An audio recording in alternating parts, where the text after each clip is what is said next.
So Dr. Lowe, for you must be listening to this and alarm bells ringing, because you know better than most people that actually not the shop-bought items, which actually are meant to be used for a different purpose, but some of these maybe market-bought things have got ingredients in them which are damaging.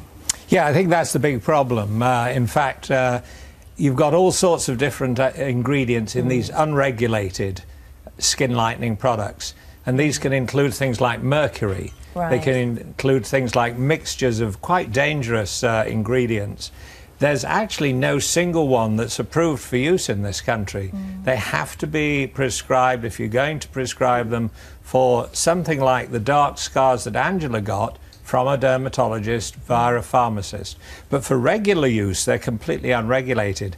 There was an interesting survey done by the Skin Research Foundation recently, which said that which found that 30% of all people with skin of colour want to look lighter. So it's a major cultural drive. And what are some of the side effects? I mean, look, we're talking like immediate, they like the immediate look of putting this cream on, and so that's instant, and it's there, and that's all good and well. But long-term damage, I mean, what are the dangers of this? Well, interestingly, some of the true lighteners don't work instantly. Neha uses something that's a little bit different, that's more of a cosmetic surface lightener. But the true lighteners can give you coincidentally and ironically, they can actually darken the skin, and you can give you permanent disfigurement, permanent darkening, something that we see as a slaty grey darkening of the skin. And it can thin the skin? They can thin the skin if they contain steroids. They can give you actually cancers if you apply them enough. There's some major toxicity, major problems, liver damage, and what a lot of these unregulated products do to get them to work as well as they can possibly work, they couple several ingredients together. So you're getting a really triple or double whammy of toxic ingredients. The problem is that if this is a cultural thing, this is a belief that, you know, the lighter your skin, the prettier you are, the more affluent you look. Certainly in your society, in your community where you were talking about, and no amount of worries or threats or concerns are going to stop young girls from doing it. But is it discussed?